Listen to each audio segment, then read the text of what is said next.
Buenas tardes, bienvenidos. Hoy es la última, diría yo, proyección mental que hacemos en este ciclo, porque es una proyección mental. Volvemos a ver la película, pero como quería Mustenberg, ¿no?, que era un gran estudioso del cine, la vemos con los ojos de la mente, ¿no? Es decir, sin tener la pantalla, pero reviviendo, recuperando imágenes. Y para este final, nada mejor que Federico Fellini y que La voz de la luna. Película, por cierto, olvidada,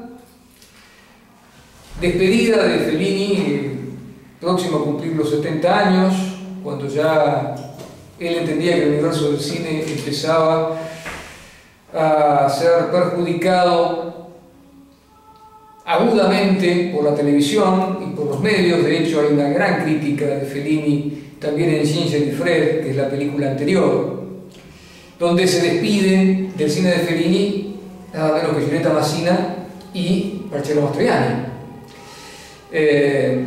La despedida de Fellini del cine iba a ser finalmente La voz de la luna, una película que, por otra parte, permite recuperar algunos elementos de la infancia de Fellini, tal como hizo Marcor, la figura de la abuela, por ejemplo, ¿no? Forma parte de ese cine donde Fellini de alguna manera empieza a pintar su aldea como quería William Faulkner, ¿no?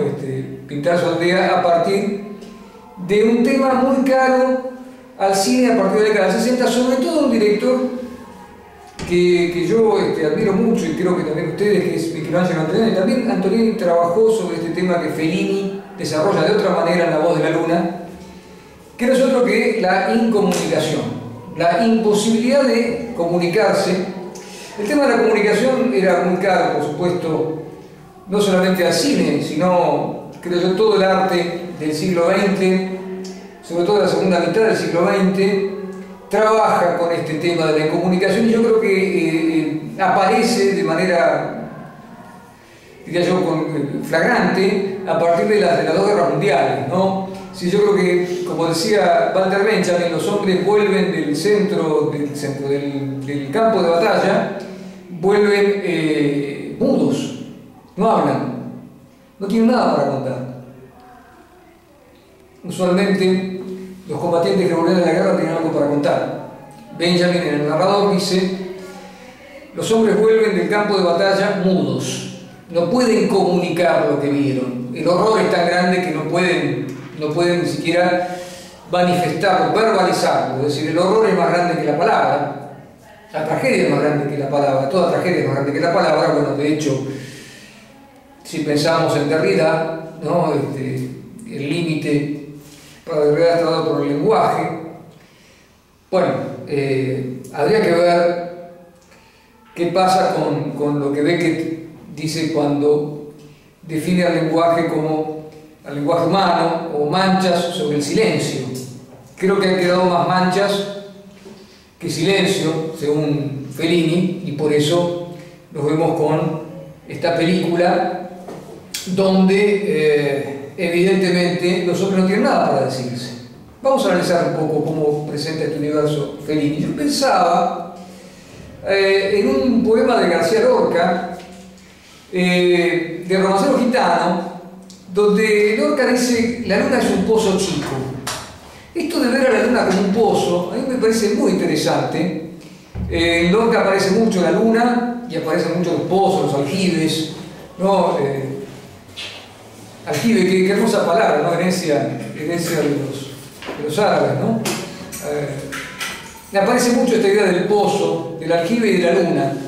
Yo pensaba en algunas cosas antes de entrar en la película que son interesantes, porque en realidad Fellini lo que hace es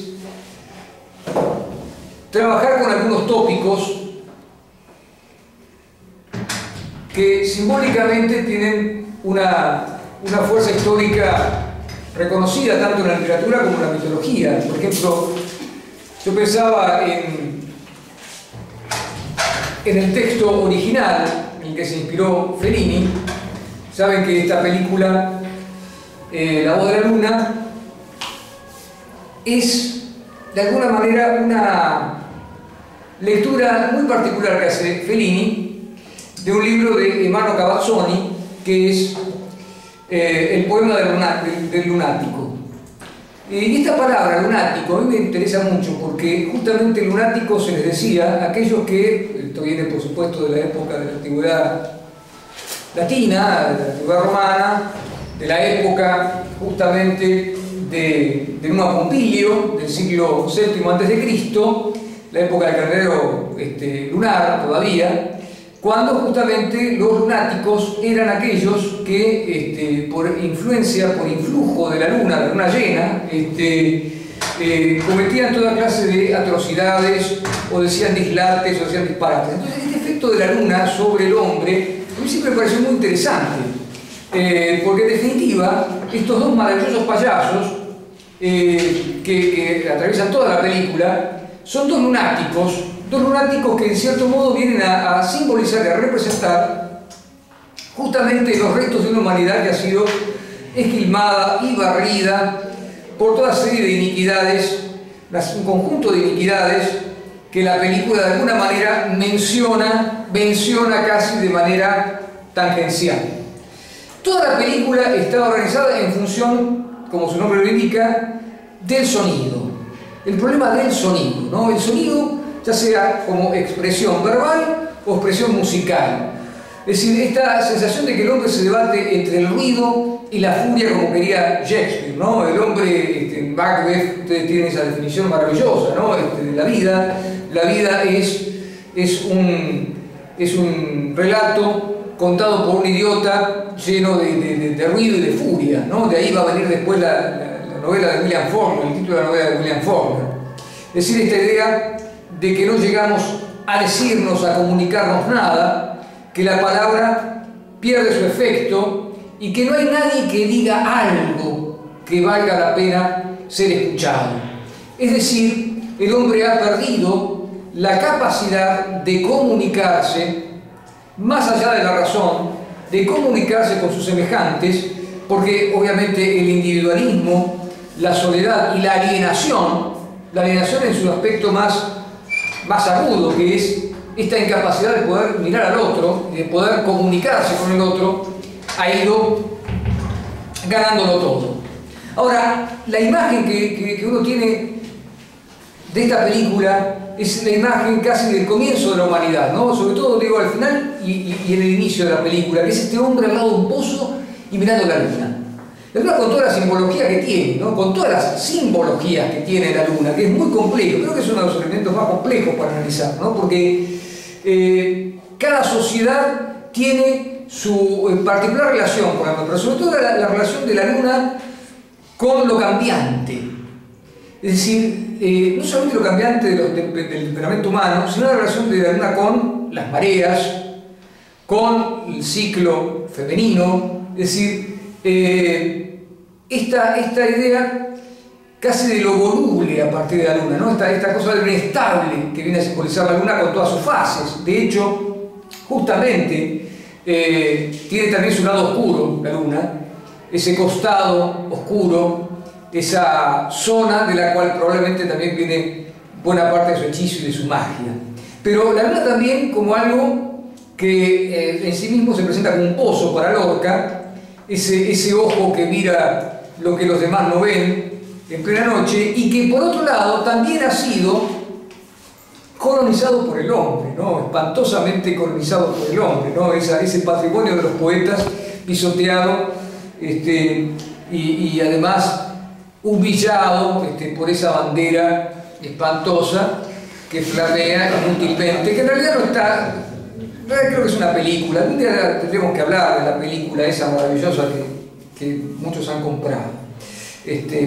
Pero bueno, Fellini quería despedirse con dos payasos y para eso convoca nada menos que a este enorme, extraordinario artista que es Roberto Benigni y Paolo Villaggio. Paolo Villaggio, que interpreta al prefecto y que me parece que es el personaje más encantador de toda la película. Vamos a analizar algunas cosas. En primer lugar, toda la película está atravesada por una serie de pozos que no conducen a la salvación como creía la simbología cristiana. Los pozos no tenían que ver con la muerte, sino también con la posibilidad de salvación, ¿no? Y en el caso de Benigni, del personaje de Benigni, de Ivo Salvini, él cree que el pozo, digamos, todos los pozos que nos atraviesan nos dan la posibilidad de atravesar, de llegar al otro lado, ¿no? Él quiere cruzar hacia otro lado. La luna también le permite esa ilusión, la ilusión de cruzar al otro lado. ¿A qué otro lado? Bueno, a un lugar donde sea posible por lo menos reunir esos pedazos rotos de la humanidad y de la sensibilidad que han sido afectados justamente por todo lo que ha conducido a los hombres, entre esas cuestiones de la televisión. Hay una crítica tremenda a la televisión. Hay un momento en el que la luna habla, y cuando la luna habla dice publicidad. Eso está claramente dirigido a Berlusconi. De hecho, cuando se estrenó la película, el mismo Benigni, en el estreno de la película, disparó sus dardos contra Berlusconi, que tenía la costumbre, como pasa siempre en todos los grandes emporios televisivos, de cortar las películas de manera alevosa con publicidades que justamente destruyen el efecto artístico de una película. Entonces, digamos, cuando la luna dice publicidad y corta, bueno, eso es justamente la manera de romper un clima. No, esa es la manera de romper el clima. Qué maravilloso. Veamos algo. Oímos igual, escuchamos. Me encantó. Qué buen efecto, ¿no? Era una hermosa.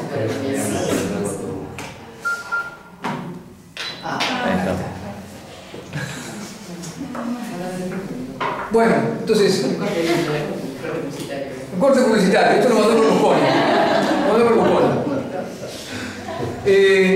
Fíjense ustedes que ese corte que tiene que ver con la publicidad, toda la película vemos este viaje de Ivo Salvini hacia un lugar que no sabemos cuál es, porque él tampoco sabe, los personajes de Fellini tampoco saben muy bien lo que quieren.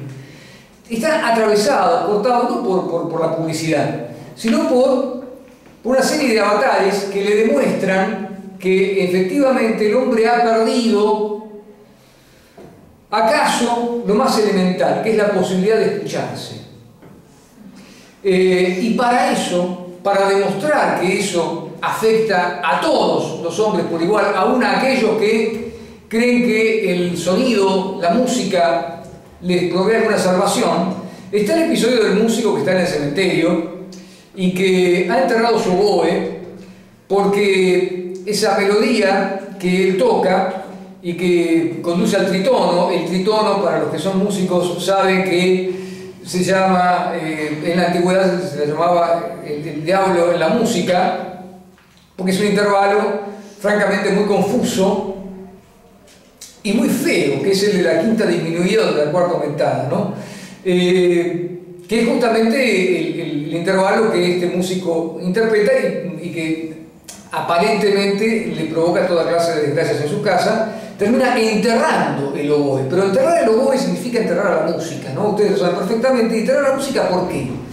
Bueno, eso lo entendemos perfectamente cuando vemos el episodio de la discoteca, ¿no? Donde el humo, el ruido y la gente que no se mira y que en realidad baila frenéticamente, pero donde hay un culto al individualismo y a la incapacidad de relacionarse con los otros. Son cuerpos que no se pueden relacionar con otros. No hay ningún, es el cuerpo histérico, pero en el sentido más vulgar del término, que es la exposición, es exponerse a través de esos sonidos que, bueno, musicalmente son muy pobres. De repente, cuando se corta la escena y aparecen los compases del Danubio Azul, entendemos lo que está diciendo Fellini claramente, ¿no? A partir de este prefecto que dice, y creen que esto es música, y creen que esto es bailar, bueno, ahí entendemos por qué este otro músico, el oboísta, ha enterrado su oboe, porque entiende que esta sociedad, que esta humanidad ya directamente ha perdido toda sensibilidad para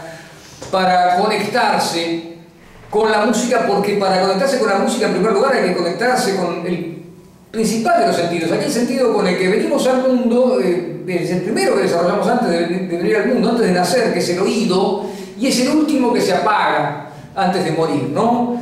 El oído, es decir, los oídos que lamentablemente tampoco se pueden acallar. Yo puedo cerrar los ojos y no verlos, pero no puedo taparme los oídos y dejar de escuchar, siempre voy a escuchar algo. El problema es que justamente estos personajes están atravesados por la incapacidad de escuchar algo que los conmueva. Néstor, que escucha ese otro pozo que es la lavadora automática, y que quiere escuchar una voz en esa lavadora, ¿no? ¿Por qué les parece que algo tan artificial como es el motor de un lavarropas puede conmover a un hombre, más allá de la forma hilarante con la que se presenta Néstor? Néstor es un personaje que ha perdido todo deseo, incluso hasta el deseo amoroso está muerto en Néstor. Es un personaje entrañable, que comunica con la infancia, sin duda, es un personaje que, como Benigni, que es una especie de Pinocho, remite a lo más puro y a lo más, diría yo, todavía humano, que es la infancia en el hombre, pero, digamos, han perdido la capacidad de escuchar y de comunicarse. La televisión es un ruido constante en toda la película, y las preguntas idiotas se multiplican, ¿no? Eso es un dardo que no va dirigido a Berlusconi, va dirigido a todo el emporio televisivo que, como dijimos anteriormente, tampoco comunica nada. No hay nada importante que comunicar, sino lo que importa es fundamentalmente distraer, la distracción, ¿no? La distracción que convierte a todo en espectáculo, todo es materia de espectáculo. Y cuando digo materia de espectáculo me refiero a esa farandulización de lo humano. En un momento hay un personaje que irrumpe en medio de esta escena tremenda en la cual la luna ha sido capturada, ¿no? Esta ilusión de haber secuestrado a la luna y de tenerla secuestrada en un galpón, ¿no? Que es maravilloso como idea. ¿Qué pasa en esa escena? Hay un personaje que grita desaforadamente, pregunta cuál es el sentido de su vida. Quiero saber cuál es el sentido. Es una pregunta existencialista que aquí hemos traído muchas veces, que viene muy cercana a esa otra película que es El fuego fatuo, donde hemos hablado aquí de Albert Camus, y de la gran pregunta que es ¿por qué el hombre tolera la vida sin matarse? La gran pregunta para Camus es ¿por qué no me suicido? Es decir, ¿por qué sigo viviendo? ¿No? Una pregunta que la hace en la Segunda Guerra Mundial, ¿no? Hay que ver el contexto también de la pregunta, ¿no? Cuando ya muchas esperanzas no había, campos de concentración, bombas nucleares, en fin, el escenario apocalíptico. Bueno, este hombre pregunta cuál es el sentido, y lo pregunta frente a la cámara de la televisión, que justamente la televisión lo que hace es vaciar de sentido la vida humana. Entonces la pregunta es una pregunta que cae en el vacío, es una pregunta que no se sostiene y que además es utilizada, como hace siempre la televisión. Las preguntas más profundas, los pensamientos más profundos rebotan contra la televisión, rebotan y quedan convertidos en algo hilarante, en algo ingenuo, en algo que no encuentra su lugar. La palabra no tiene un lugar. Las grandes preguntas de la humanidad no tienen lugar en la televisión. Y toda la película esta está atravesada por preguntas que nunca serán, digamos, lo suficientemente potentes como para reclamar una respuesta. Lo dice el músico, sigamos diciendo tonterías, dice el músico, ¿no? Que también es visitado en el cementerio, porque la televisión aparece en todo momento, como una nota de color.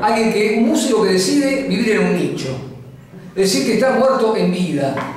Y que por otro lado, dice, debería existir una ley para prohibir la música.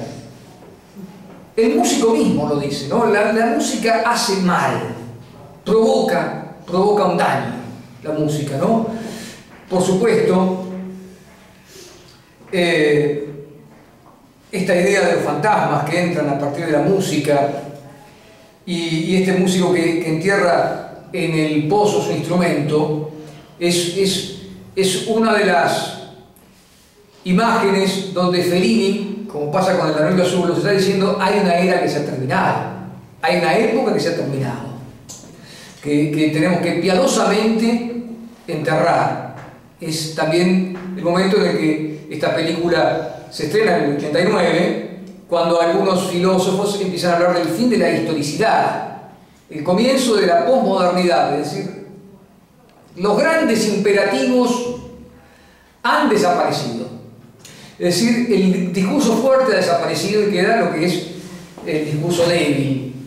Cuando decimos el discurso débil es la aparición del relativismo cultural, y donde ya no hay enunciados potentes, no hay lugar para enunciados potentes como eran, no sé, patria o muerte, liberación o dependencia, qué sé yo, ¿no? que implican un compromiso con evidentemente un pensamiento revolucionario. No, esto ha quedado atrás.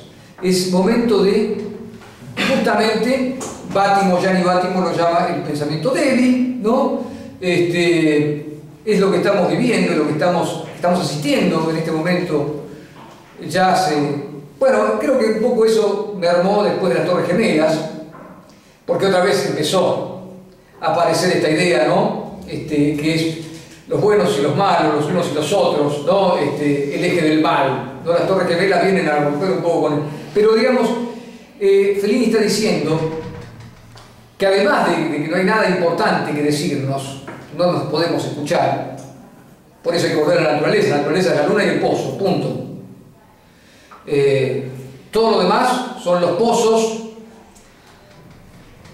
que hace el hombre para atravesar, para destrozar las ciudades, ¿no? Son pozos que no conducen a ninguna revelación posible, no hay revelación. De hecho, es interesante verlo a Benigni aparecer por ese otro gran pozo que es en el cementerio, ¿no? Que es muy interesante.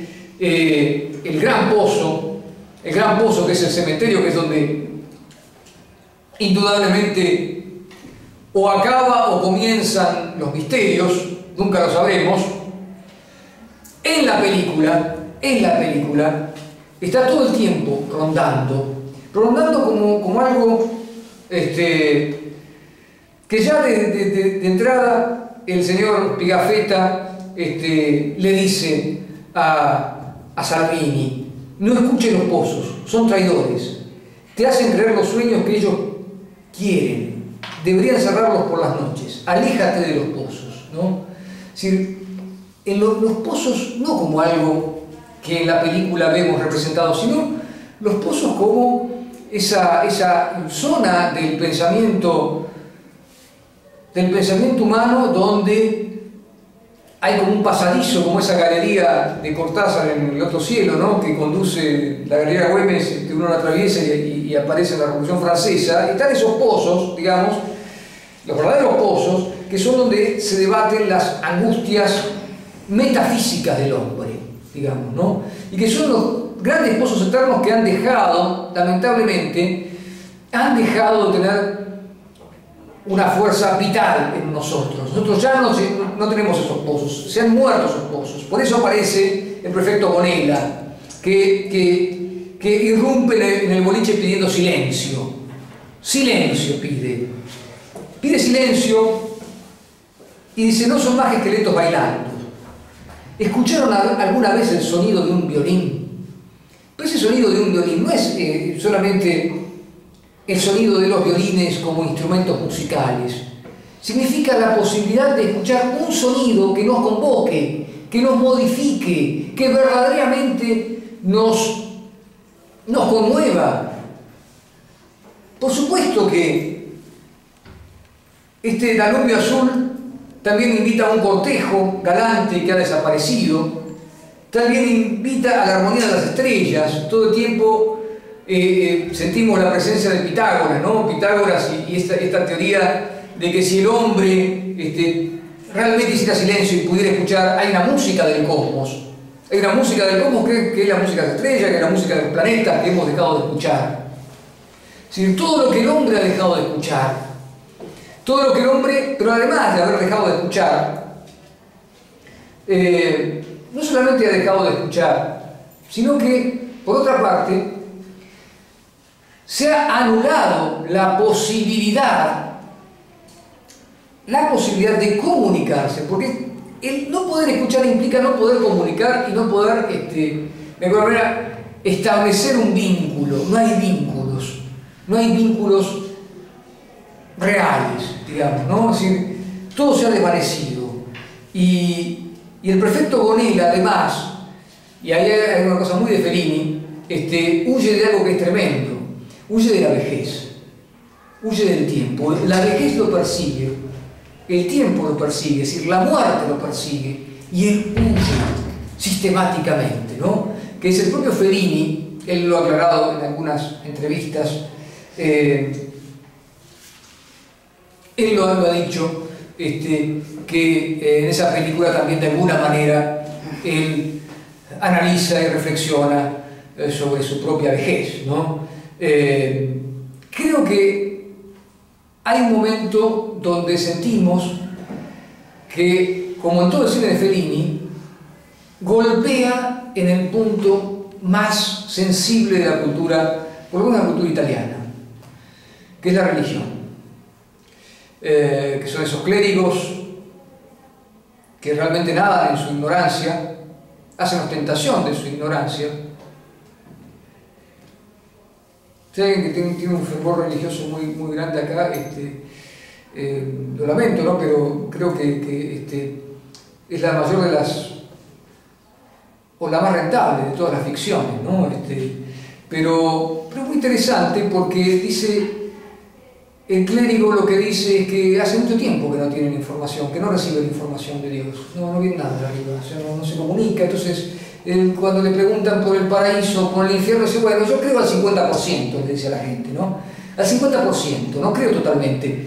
¿Se acuerdan que hablábamos recién, ¿no? Del pensamiento débil, de la posmodernidad, que ya no hay enunciados fuertes. ¿Existe el infierno o el paraíso? Y existe al 50%, es decir, relativamente, más o menos. Digamos, ¿por qué? Porque no tenemos, no llega la información. ¿Qué ha pasado? Se han roto los canales, Dios no nos habla.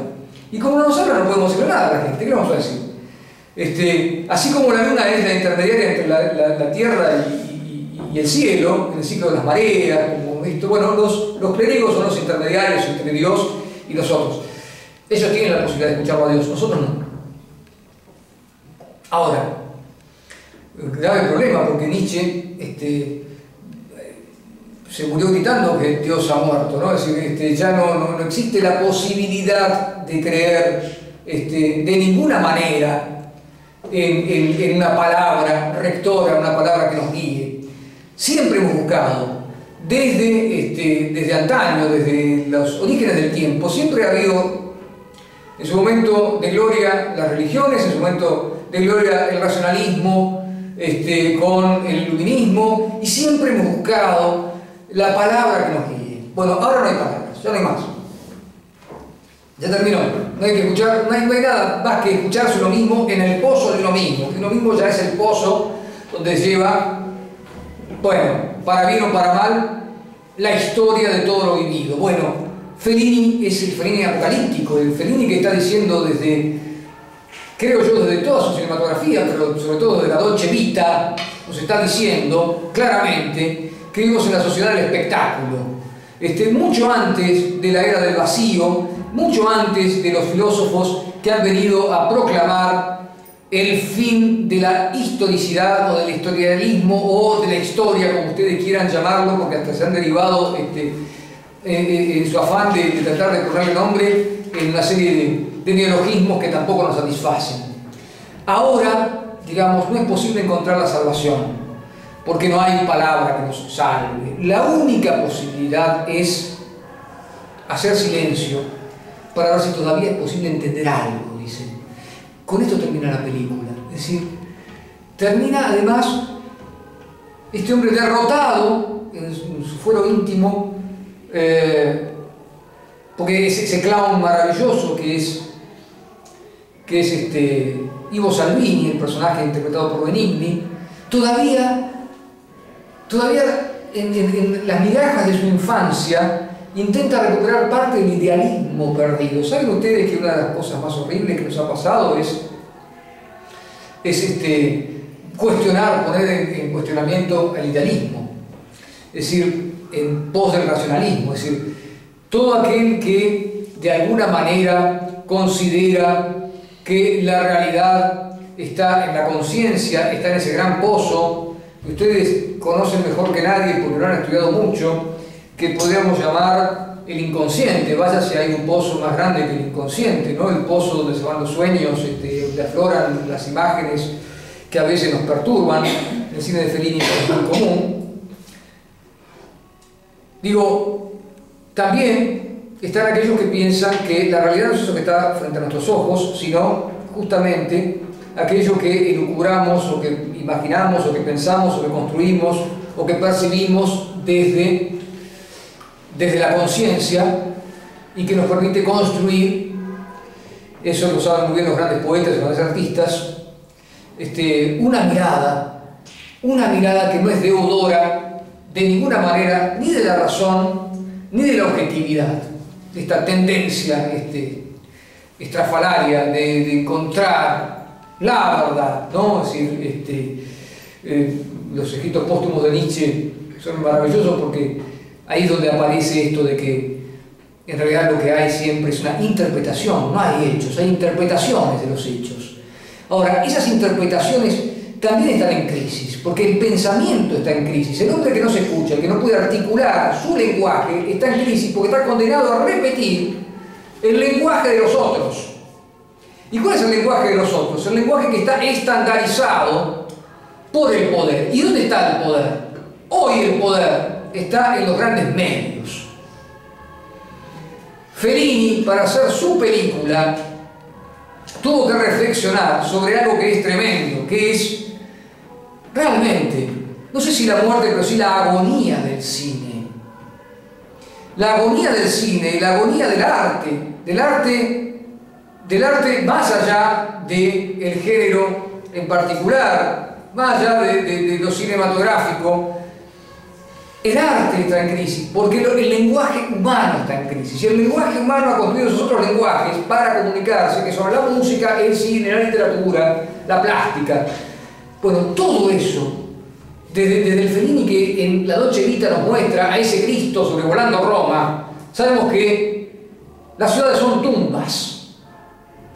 Son tumbas y las casas son nichos, como el que habita ese músico. El gusano está en el corazón del hombre y ahí hay que buscarlo, dice Camus. Bueno, el gusano ya ha terminado de comerse el corazón humano. Es el Fellini que protesta y que dice, bueno, basta, ustedes pueden reírse, ríanse, están en todo su derecho de reírse de esto que muestro, que algunos ven como una comedia, pero en realidad es la peor de las tragedias. La peor de las tragedias es la del hombre que no encuentra a alguien que le diga algo que le dé sentido a su vida. Es decir, este personaje que grita, quiero que me digan por qué estoy viviendo, para qué vivo yo, es tremendo. Sartre le diría, para nada, usted lo sabe, porque en el hombre la existencia precede a la esencia.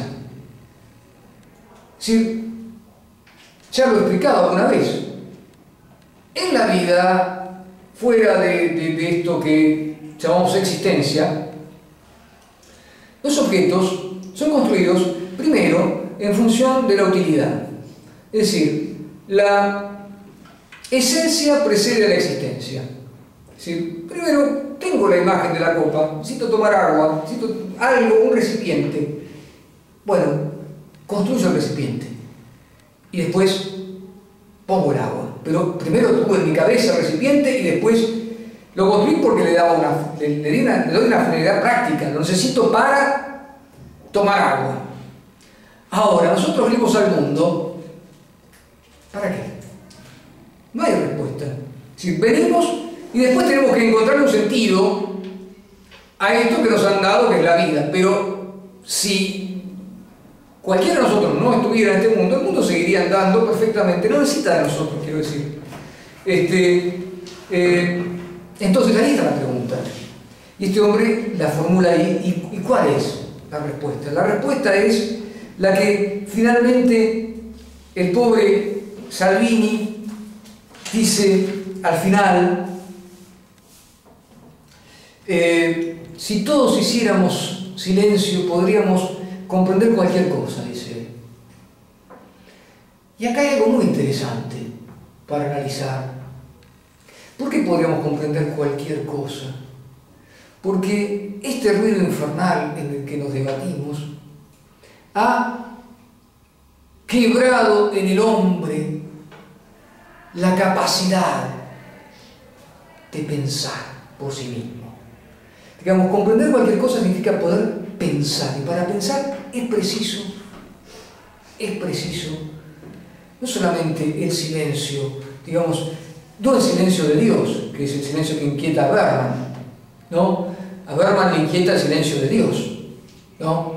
Fellini de alguna manera lo toma en solfa con este clérigo que dice: no nos llega nada de arriba, no podemos hacer nada, no se comunica, está rota la comunicación con Dios, ¿no?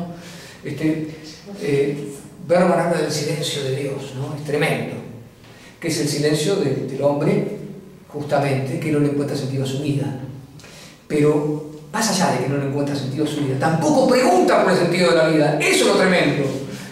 Lo terrible es decir: bueno, como no voy a encontrar la respuesta, me resigno y no pregunto, y me uno al coro de gente que hace ruido y hace más ruido, ¿no? Porque ya de antemano me resigno ante la posibilidad de encontrar una respuesta. Entonces, no encuentro mi propia voz. Hay gente que se muere sin encontrar su propia voz. Hay gente que se muere repitiendo en el peor de los sentidos, el coro, pero el coro de esa opinión pública que nadie sabe muy bien qué es y que se construye desde los grandes bastiones del poder.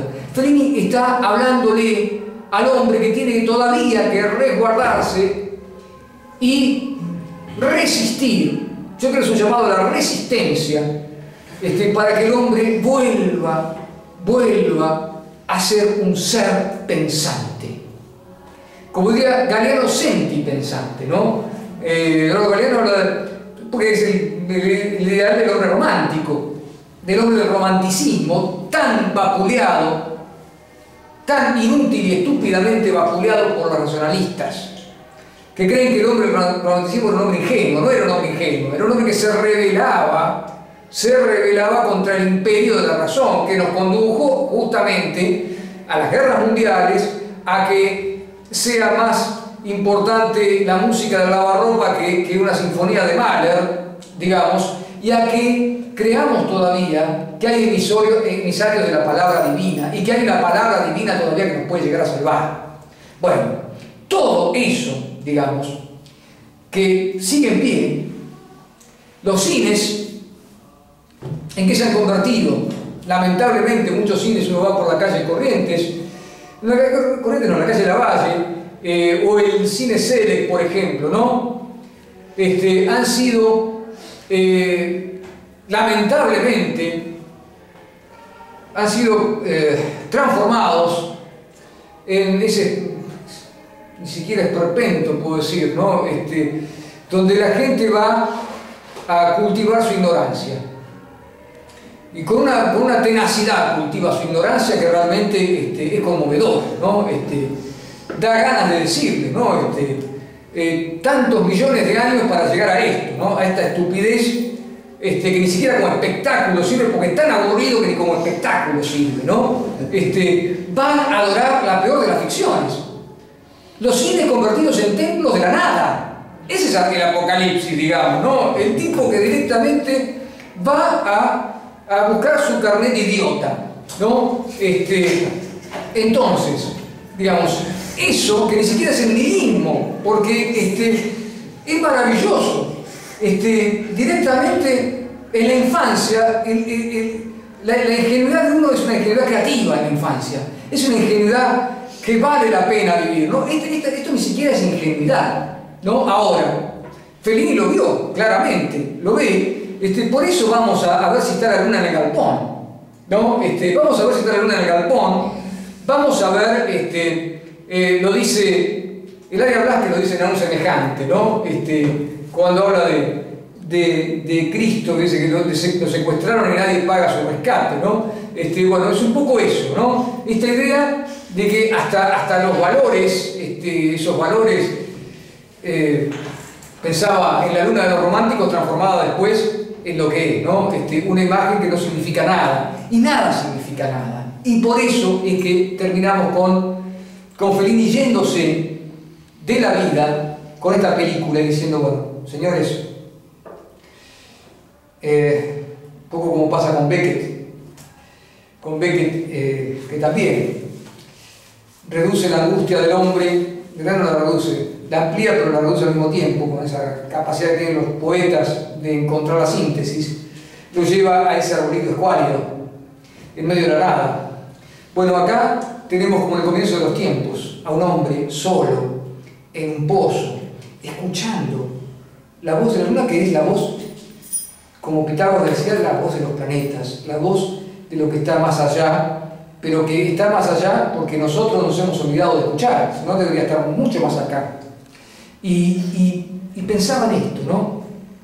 Fellini, en el caso de su vida, con esta impronta romántica del romanticismo del siglo XIX, que es el hombre volviendo a la naturaleza. Cuando hablábamos hoy de la alienación en función de Marx, ¿no? Y desde el punto de vista sociológico, hablábamos del hombre, del obrero alienado, ¿no? Yo pensaba en la revolución industrial. Los románticos que se alzaron contra el capitalismo, ¿no? Fueron los primeros en alzarse contra el capitalismo, que conduce a la alienación. Pero los románticos que entronizaron la naturaleza, el vínculo del hombre con la naturaleza, porque ahí está el lenguaje, el verdadero lenguaje del hombre está en la naturaleza, en esa relación entre el hombre y la naturaleza, y su propia naturaleza. Todo eso ha sido destrozado, todo eso ha sido aniquilado. Y entonces, finalmente, tenemos a personas que pululan por el mundo sin poder escuchar y sin poder comunicar, sin poder preguntar ni preguntarse. Porque el silencio no es la sombra de las palabras. Es, digamos, el reflejo inverso de las palabras. De ninguna manera son sombras. Las palabras no tienen sombras. El silencio no es una sombra. No es una sombra. De ninguna manera. El silencio está anclado a las palabras. Las palabras son una forma del silencio. Son manchas sobre el silencio, como decía Beckett. Pero de ninguna manera son una sombra, porque el silencio, si fuera la sombra, si el silencio fuera la sombra de las palabras, el silencio debería ser esclavo de las palabras. Y para que las palabras existan, es necesario el silencio. Las palabras no arrastran de ninguna manera el silencio. Tampoco el silencio es un eco de las palabras. Cuando uno invierte las palabras, se encuentra con el silencio. ¿Por qué? Porque el silencio es el lugar de las preguntas. De ninguna manera es el lugar de las respuestas. Uno no encuentra respuestas en el silencio, encuentra preguntas en el silencio. Y por eso se le teme al silencio, porque se le teme a las preguntas. Porque las preguntas pueden claramente empujarnos hacia la mayor de las frustraciones, que es la de no poder decirnos nada a nosotros mismos. Ya no al otro, sino no poder decirnos nada a nosotros mismos. No tener nada que decirnos. Y con el prefecto Bonella, ¿no? Tenemos que plegarnos al prefecto Bonella, que siente que todo es una manipulación, que todo es una confabulación y que todo es una amenaza. Claro que es una amenaza. Es una amenaza porque hay que resistir. Hay que resistir para preguntarnos, como hace, y con esto cierro, como hace Benigni, la música, ¿a dónde va cuando se acaba? ¿No? ¿A dónde va cuando se acaba? Bueno, es una pregunta que deberíamos hacernos en función también de las palabras. Porque si ya no tienen sentido, si nada tiene sentido, si no podemos comunicarnos, entonces, bueno, habrá que buscar el sentido de otra parte. La pregunta es, ¿dónde? Bueno, queda abierta el interrogante. Bueno, muchas gracias.